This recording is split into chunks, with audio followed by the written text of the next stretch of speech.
So I just want to preface this by saying that Shelby and I are reporters. We are journalists. We're not doctors. However, we've both been interviewing the best world-leading psychedelic scientists and therapists for the past several years in our reporting. So a lot of what we've learned and what we're going to tell you today is based off of information that we've gotten from all of our research. I'm going to get into PNI, preparation, navigation, integration. But the whole point of this webinar really is we want everyone to walk away with a solid, basic understanding of psychedelic safety, really, harm reduction.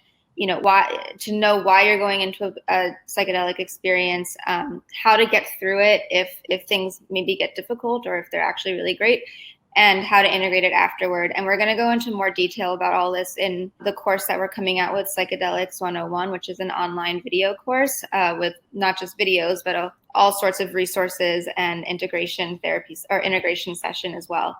But this is just sort of a nutshell of that. So preparation, navigation, integration.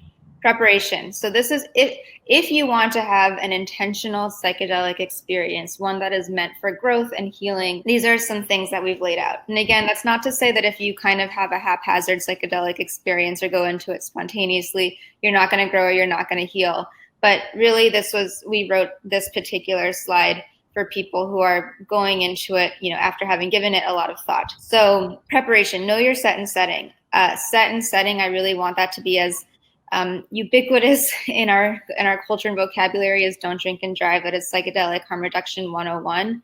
Really, that means know not just the environment that you're going to be going into your psychedelic experience with, so who you're with, whether it's daytime or nighttime, where you are, what kind of factors will come into the experience and in the environment that will affect how you go through the trip, and also your set, which is your emotional and mental state happening, at the time that you're planning to trip.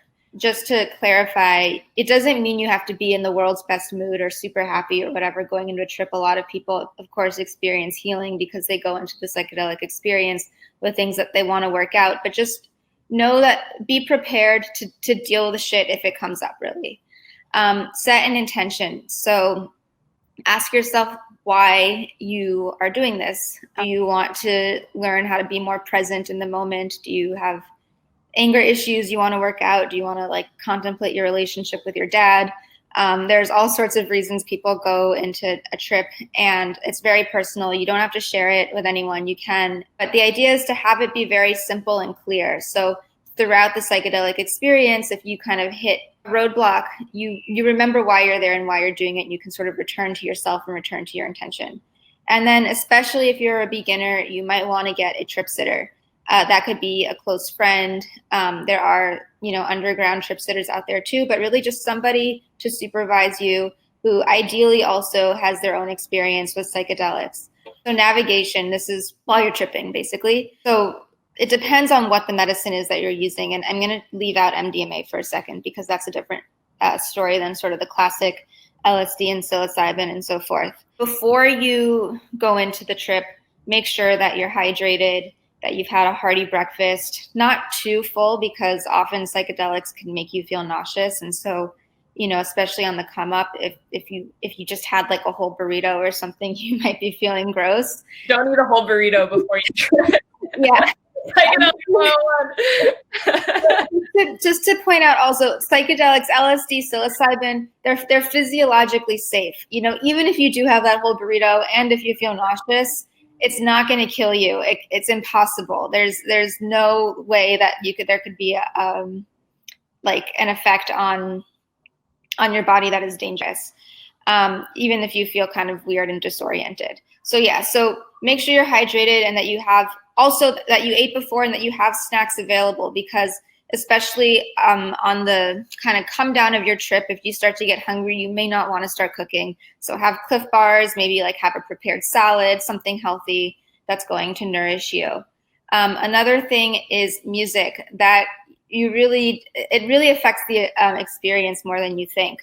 The researchers at Johns Hopkins who do the psilocybin studies are very, very, very specific about the kind of playlist that the patients who are in the studies are listening to. For your own personalized experience, you can pick out your favorite music. Be aware that lyrics might affect you in a way that you weren't expecting, especially when you're sober and listening to your favorite song versus when you're tripping and your favorite song comes on and maybe you're reminded of an ex-boyfriend or something like that. So try to consider what might come up for you based on the music that you're listening to, and also the level of energy that the music provides. Then really the classic bad trip.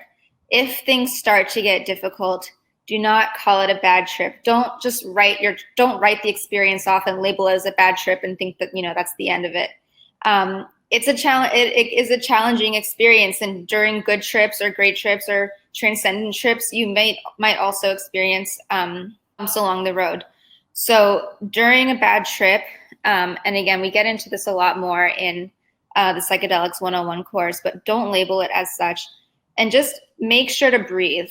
I know that's so simple and so basic, but like if you can just step out of whatever uncomfortable feelings or thoughts or loops that you're in and just breathe in and out, help to exhale for longer than you inhale, do that. You might also want to change your settings. So if you're outside, go inside. If you're inside, go outside. Or with your trip sitter that you're feeling this way. If you are alone, try in advance to have somebody you can call in case you do run into difficult territory.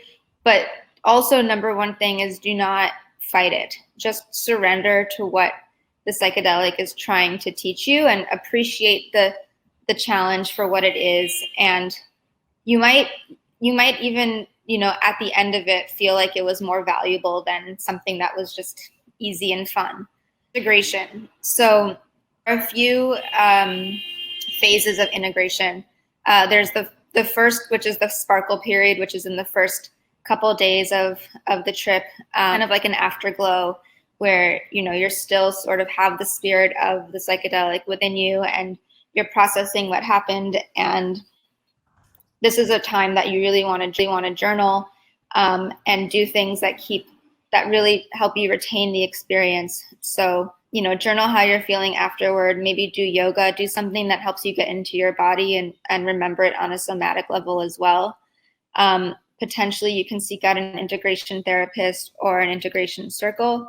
And then sort of in the period that follows, which is the next several weeks to months even, try to keep the experience alive. So, look back on your intention, like what have you learned?